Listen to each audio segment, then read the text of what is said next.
tutorial on how to put together this one sheet wow box with the matching belly band and bow. This is not my idea at all. I actually watched a video by Rebecca Harwood, who's a UK demo, and she showed us how to make this box. I'm doing a video tutorial because I used a slightly different set of scoring lines on my box and lid combo, and I found it worked a little bit better for me.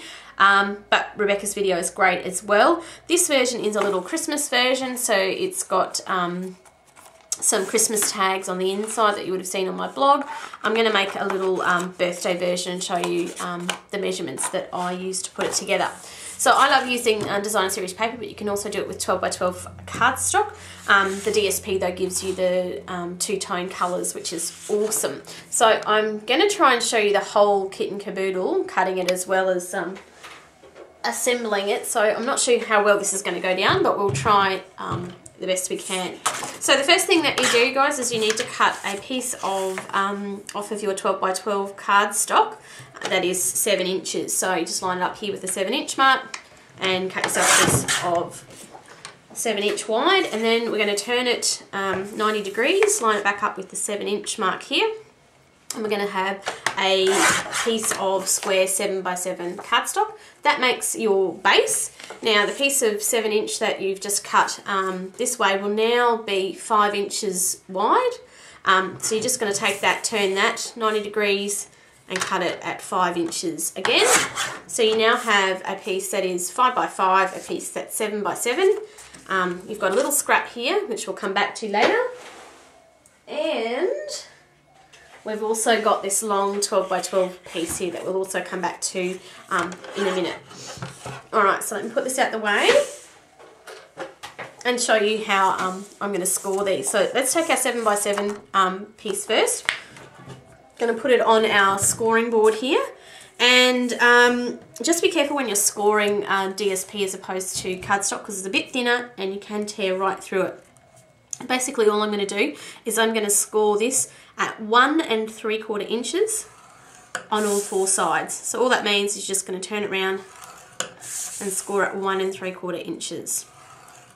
Pretty easy. Okay, so once you've got all 4 sides scored at 1 3/4 inches, you're now going to get your scissors and you're going to snip up along each of those score lines to where the corners meet.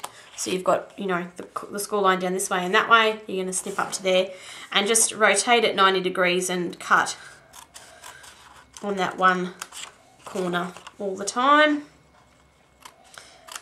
That was a tip I learnt from Rebecca, because I used to make my boxes a little bit differently. I used to cut sort of tabs, one side, one side, one side, one side, but I find this actually does work quite well. So you can try that as well. Now you just got to decide which is going to be the inside and the outside of your box. I think I'm going to keep this pretty paper as the outside of my box.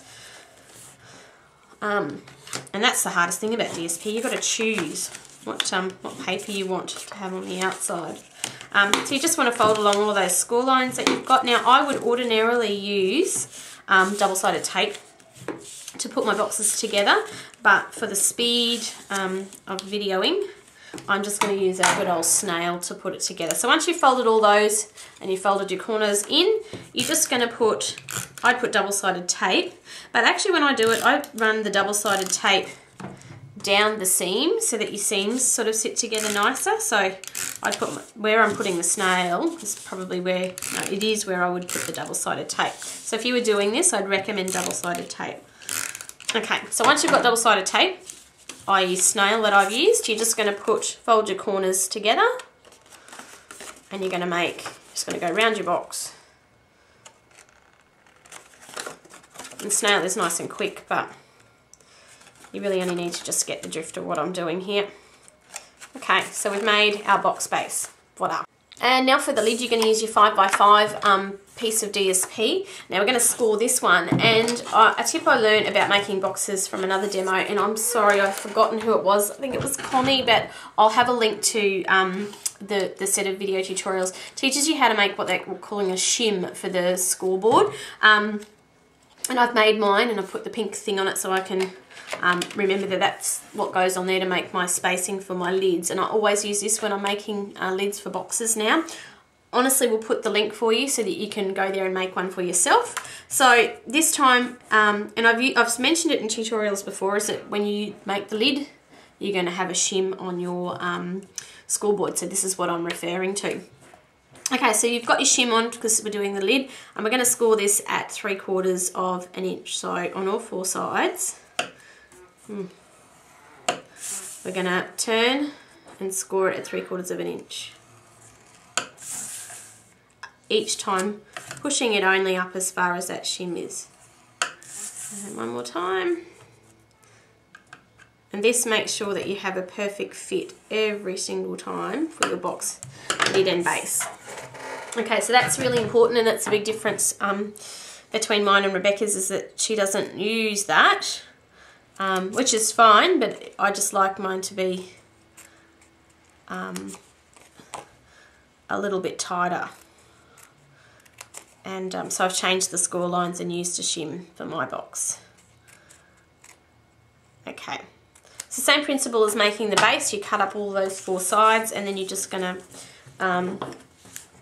fold along each of those score lines that you've made, and then you're going to take those tabs in. Now, same as when you make the base, if I wasn't doing this as a video, I would actually be using double-sided tape on those tabs, but for speed, we're just going to put some snail on those tabs.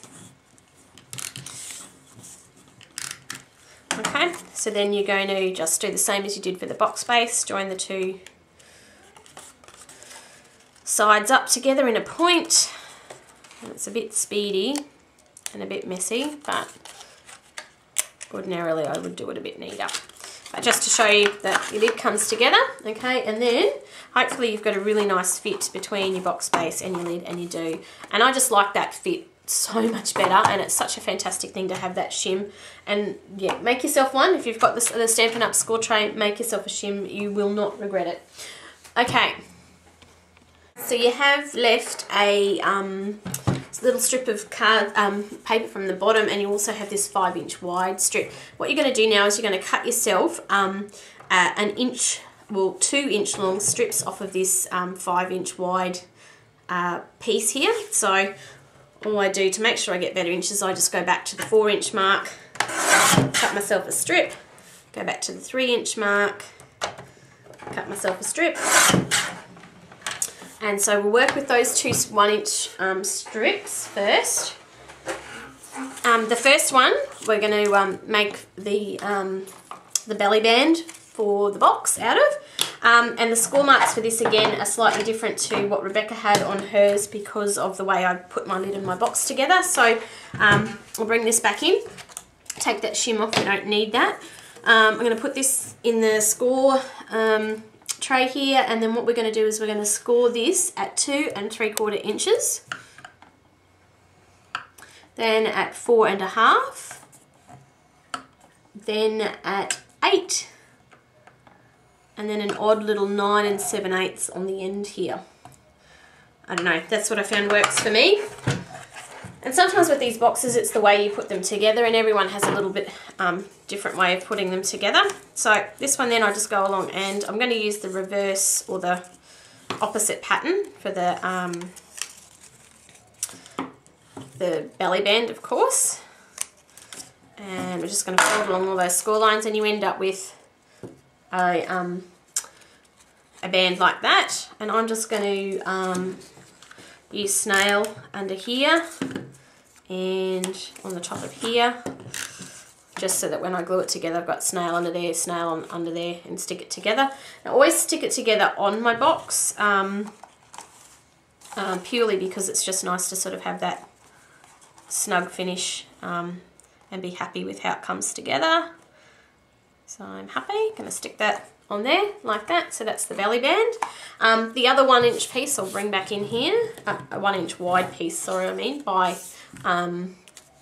12 inches. You're going to cut it into 2 pieces, an 8-inch piece and a 4-inch piece. And rather than drag the big cutting guillotine back up, I'm just going to cut it at 4 inches. Would not normally do that. Alright, so then the 4-inch piece is the piece that's going to form the bow here. the bow ends rather. So all I do with this one is I just eyeball it and cut myself some little ends like I would be having ends of a bow if I was tying it with ribbon. Now you could use a pencil and mark the midway point in your 1 inch wide strip at 1/2 inch if you want to, but I'm just going to wing it. Okay, it's not perfect, but hey, it looks all right. So that's the tail ends of the bow. What you're left then with is this 8 inch piece here. All it's a matter of doing is putting some nail on one end, getting your bone folder and giving it a quick curl up like that. And now I've got the snail stuck. I'm just going to turn it into a loop like that. So now I've got a loop of paper.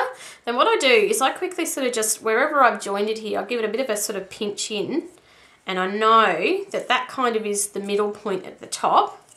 So I just lay that down and I put my snail at the middle on the inside there, and I'm just going to join that middle point to that join point so that I've got a little evenly sort of shaped bow, voila. And then I'm just going to put some tape in the middle of my 4 inch wide piece here. I should have zoomed in for all this, guys, so you can see what I'm doing. So there's my bow loops, and I'm just going to then place that roughly center-ish and push down like that. Okay, and then the other thing that I like to do is that tiny bit that I've cut off here at the bottom, I like to cut a 3/4 inch little strip off, which I'll just do. So I cut myself a 3/4 inch wide strip from that little piece that's on off cut at the bottom, and I just use this to fold around the center of the bow. It's hard to see on camera, but it kind of just at least gives this a center to your bow. So again, all I'm going to do with that, I folded it on there, put some snail down the middle of it. It just has to be sort of rough. I mean, you could make that a little bit narrower than 3/4 inch if you wanted to, but just to kind of give it a center like that. And then once I'm happy with that, I'd probably use double-sided tape to tape this to the top of the box, but I'm just going to do a bit of snail, bring my box in, and then I'm just going to put the bow onto the belly band like that and give my bow a bit of a zhuzh up. And then we've got a belly band on a box with a bow, and the belly band then slides off, and then your box opens and you can fill it with goodies and treats and stuff. Now what you are left with, guys, is this wide strip of DSP. Now you could easily go ahead and cut that up and make nesting for the box, but what I'm actually going to do with this leftover DSP is I'm going to make a series of little note cards to go on my box. I won't show you that in a video, but I will show you the photos that that have come at the end of that. So check out that, and you can use your pretty DSP to make some matching cards and send that as a gift set. Alright, thanks for watching, guys. Bye.